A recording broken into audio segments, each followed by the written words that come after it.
नमस्कार, चेतना टुडे में आपका स्वागत है। सबसे पहले एक नजर अब तक की खास सुर्खियों पर। जावरा फाटक पर अंडरब्रिज निर्माण हेतु रेलवे द्वारा निविदा आमंत्रित। जल आवर्धन योजना में पाइपलाइन बिछाने का कार्य अंतिम चरण में, राजेंद्र नगर में जल संकट। और सरकारी जमीन पर अवैध कब्जे को लेकर पति की मौत, पत्नी ने जहर खाया। जावरा फाटक पर निर्मित होने वाले बहुप्रतीक्षित अंडरब्रिज निर्माण कार्य हेतु रेलवे निर्माण विभाग ने 2.5 करोड़ रुपए से अधिक की निविदा जारी कर दी है। वहीं आमान परिवर्तन कार्य हेतु लगभग 7.5 करोड़ रुपए की अन्य निविदाएं जारी करते हुए कार्य को नियत अवधि में अंजाम देने के प्रयास जारी हैं। हालांकि रेलवे के आधिकारिक सूत्रों के अनुसार अंडरब्रिज निर्माण की विलंब से चल रही प्रक्रिया के कारण यह कार्य नियत अवधि के बाद भी जारी रहेगा। रेलवे निर्माण विभाग द्वारा जावरा फाटक पर निर्मित होने वाले अंडरब्रिज सबवे के निर्माण हेतु मंगलवार को निविदा प्रक्रिया को गति देते हुए कार्रवाई आरंभ की गई है, जिसके तहत जावरा फाटक एलसी क्रमांक 192Y पर आरसीसी बॉक्स आकार 5.5 मीटर गुणा 3 मीटर गुणा 45 मीटर लंबे सबवे के निर्माण पर अनुमानित लागत 2,50,03,008 रुपए आंकी गई है। इस कार्य हेतु मुख्य प्रशासनिक अधिकारी निर्माण पश्चिम रेलवे चर्च गेट मुंबई द्वारा निविदाएं आमंत्रित की गई है, जिन्हें 25 फरवरी को उप मुख्य अभियंता निर्माण पश्चिम रेलवे रतलाम पर खोला जाएगा। जावरा फाटक पर अंडरब्रिज निर्माण की प्रक्रिया के तहत रेलवे निर्माण विभाग द्वारा अपने क्षेत्र में करीब 2.5 करोड़ रुपए से अधिक की लागत से सबवे का निर्माण किए जाने की प्रक्रिया आरंभ कर दी गई है। हालांकि निविदा की प्रक्रिया यदि सब कुछ नियत शर्तों के तहत पूर्ण हो जाती है तो भी आगामी प्रक्रिया 25 फरवरी के बाद आरंभ हो सकेगी, अर्थात मार्च में सबवे निर्माण संबंधी कार्य को गति मिलेगी। इस स्थिति में रेलवे के आधिकारिक सूत्रों के मुताबिक यह कार्य इस वर्ष के अंत तक पूर्ण होना संभावित है। यद्यपि रतलाम फतेहाबाद आमान परिवर्तन कार्य जुलाई तक पूर्ण किया जाना है। ऐसी स्थिति में अंडरब्रिज निर्माण की प्रक्रिया में समय लग सकता है। उल्लेखनीय है कि जावरा फाटक पर निर्मित होने वाले अंडरब्रिज की ड्राइंग में 20 अक्टूबर 12 को रेलवे ने बड़ा परिवर्तन करते हुए उसकी ऊंचाई 2.5 मीटर से बढ़ाकर 3 मीटर कर दी थी। वहीं इसे 2 भागों में विभक्त करके बनाने का निर्णय लिया था, जिससे आवागमन के लिए वाहन चालकों को 2 अलग अलग मार्ग मिल पाएंगे। इतना ही नहीं, अंडरब्रिज के दोनों छोर की लंबाई भी बढ़ाई जाएगी। संशोधन के बाद अब अंडरब्रिज से ट्रैक्टर ट्रॉली भी निकल सकेगी। अंडरब्रिज की चौड़ाई बढ़ने पर अब लागत 3.5 करोड़ रुपए के स्थान पर लगभग 4 करोड़ रुपए हो गई है। रेलवे ने रतलाम फतेहाबाद आमान परिवर्तन कार्य को गति देते हुए धौंसवास रतलाम के मध्य एमजी फ्लाईओवर तथा छोटे पुलों के निर्माण हेतु अनुमानित लागत 4,56,77,187 रुपए, रतलाम के पास धौंसवास यार्ड समेत जमीन में बैंक कटिंग हेतु क्रमशः 1,69,45,482 रुपए तथा 99,42,776 रुपए की निविदाएं जारी की गई है, जिनमें जावरा फाटक पर सबवे निर्माण हेतु 2.5 करोड़ रुपए से अधिक की निविदा भी शामिल है। सभी निविदाओं को 25 फरवरी को खोला जाएगा। ब्यूरो रिपोर्ट, चेतना टुडे। रतलाम शहर की महत्वपूर्ण जल आवर्धन योजना के तहत शहर में नई पाइपलाइन डालने का कार्य अंतिम चरण में चल रहा है। सागोद रोड क्षेत्र में रेलवे लाइन के नीचे पाइपलाइन डालने के कार्य में नागपुर की एक कंपनी जुटी है। यूआईडी एसएसएमटी योजना अंतर्गत 18,700 running metre 600 mm dia DI-K9 rising pipeline का सागोद रोड रेलवे लाइन के नीचे अंतिम चरण में किए जा रहे कार्य का निरीक्षण महापौर शैलेंद्र डागा ने प्रभारी जलकारी विभाग पवन सोमानी, एल्डरमैन नितिन लोढ़ा एवं निगम अधिकारियों के साथ कर चल रहे कार्यों पर संतोष प्रकट किया। सागोद रोड स्थित पुलिया के पास से पाइपलाइन डालने हेतु रेलवे द्वारा अधिकृत एजेंसी राइट्स कंपनी नागपुर को नगर निगम द्वारा कार्य सौंपा गया है। रेलवे के मापदंड अनुसार राइट्स कंपनी के सुपरविजन में रेलवे ट्रैक के नीचे से करीब 5.25 मीटर की गहराई पर 800 mm डाया कैसिंग पाइप डाला जाकर उसके अंदर से 600 mm dia DI-K9 rising pipe line बिछाई जाना है, जिसकी लंबाई 54 मीटर है। यह कार्य 15 दिन में पूर्ण हो जाएगा। इस कार्य के पूर्ण होने के बाद धोलावाड़ से रतलाम तक नई पाइपलाइन के जरिए पानी पहुंचाने की योजना में महत्वपूर्ण सफलता मिलेगी। श्री डागा ने चेतना टुडे को बताया, UIDSSMT योजना का काम बहुत तेज़ी से पूरा अंतिम चरण में आ गया है। उसके अंदर एक पार्ट रेलवे लाइन के नीचे से पाइपलाइन निकालने का था, उसका काम ये चल रहा है।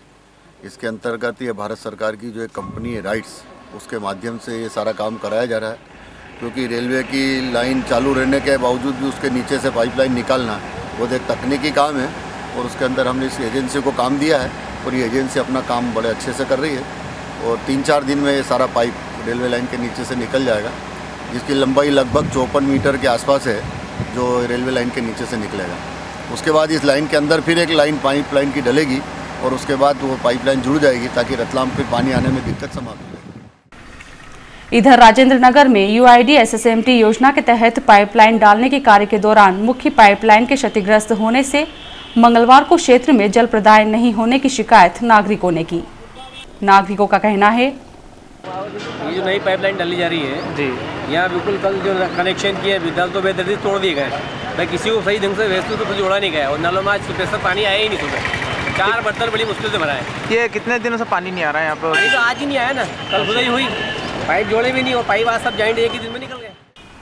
वहीं निगम जल प्रदाय विभाग ने इस समस्या के शीघ्र निराकरण का भरोसा दिलाया है। रतलाम जिले के रावटी तहसील अंतर्गत ग्राम नाहरपुरा में सरकारी जमीन पर कब्जे के मामले में जहां एक पति की मौत हो गई, तो वहीं घटना से व्यथित पत्नी ने भी जहर खाकर अपना जीवन समाप्त करने का प्रयास किया, लेकिन समय रहते उपचार मिल जाने से उसे बचा लिया गया। रावटी पुलिस ने फिलहाल मर्ग कायम किया है।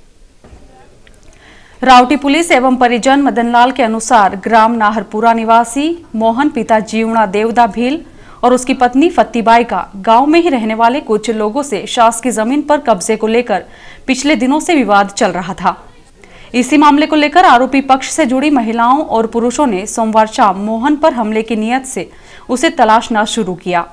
मोहन के पुत्र के अनुसार नामजद आरोपियों ने उसके पिता को पकड़कर पहले तो लकड़ी, पत्थर व लात घूसों से निर्दयतापूर्वक पीटा और पास रखी कपास में छिड़कने की दवा उसके मुंह में डाल दी। उसकी हालत बिगड़ते देख आरोपियों ने उस पर पानी डाला, लेकिन उसने वहीं तड़पते हुए दम तोड़ दिया। फत्तीबाई ने बताया कि जब मैंने यह देखा कि मेरे पति की मौत हो गई है तो मैंने भी वहां रखी दवा पी ली। मैं अपने पति के बिना नहीं जीना चाहती थी, लेकिन मेरे परिजन मुझे लेकर यहाँ जिला चिकित्सालय आ गए, जहाँ मेरा उपचार चल रहा है।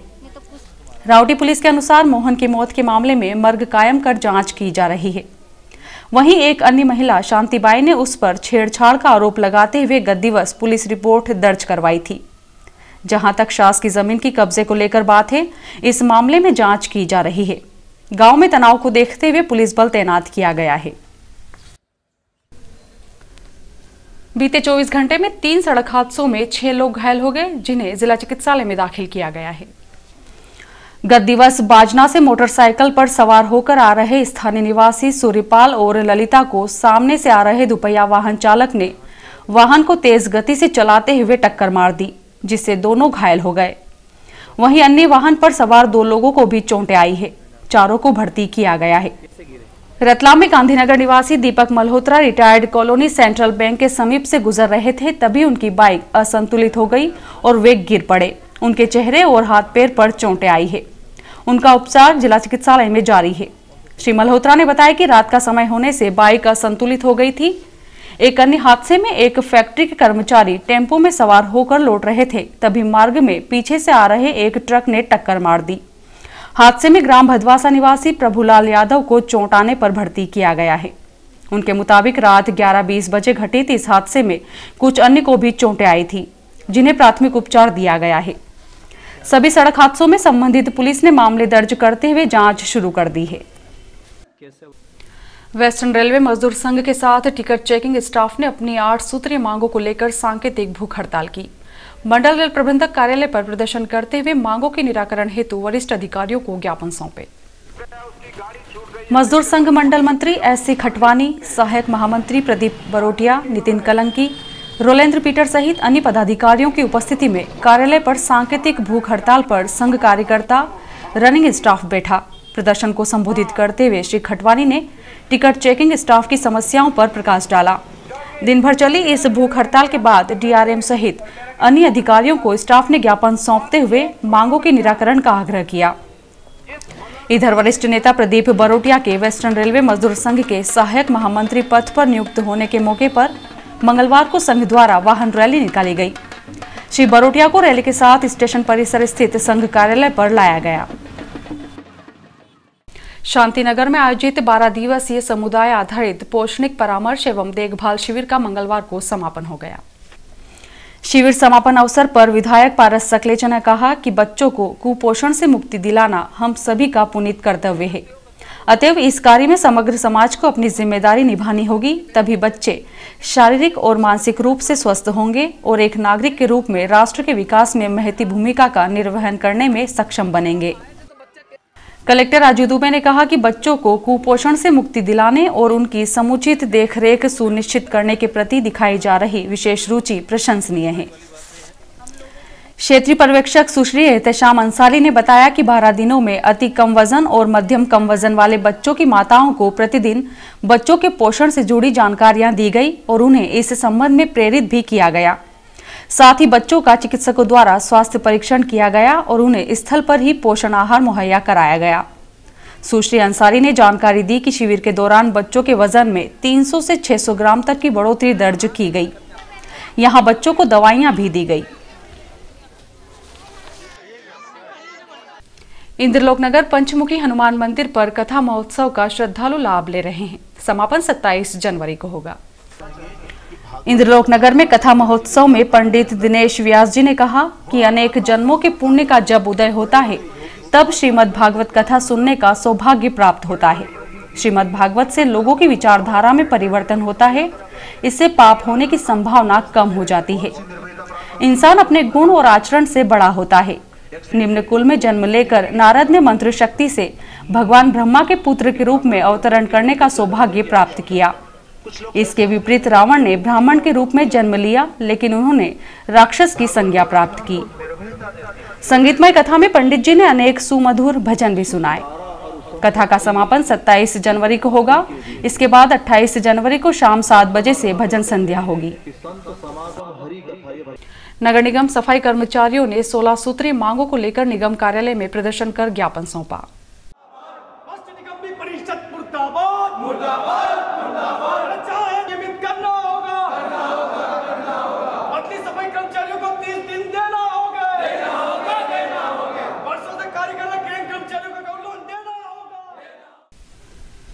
और आइए देखते हैं अंत में सुर्खियां एक बार फिर। जावरा फाटक पर अंडरब्रिज निर्माण हेतु रेलवे द्वारा निविदा आमंत्रित। जल आवर्धन योजना में पाइपलाइन बिछाने का कार्य अंतिम चरण में। राजेंद्र नगर में जल संकट। और सरकारी जमीन पर अवैध कब्जे को लेकर पति की मौत, पत्नी ने जहर खाया। चेतना टुडे में आज बस इतना ही। हम फिर उपस्थित होंगे नई हलचल के साथ। तब तक के लिए नमस्कार।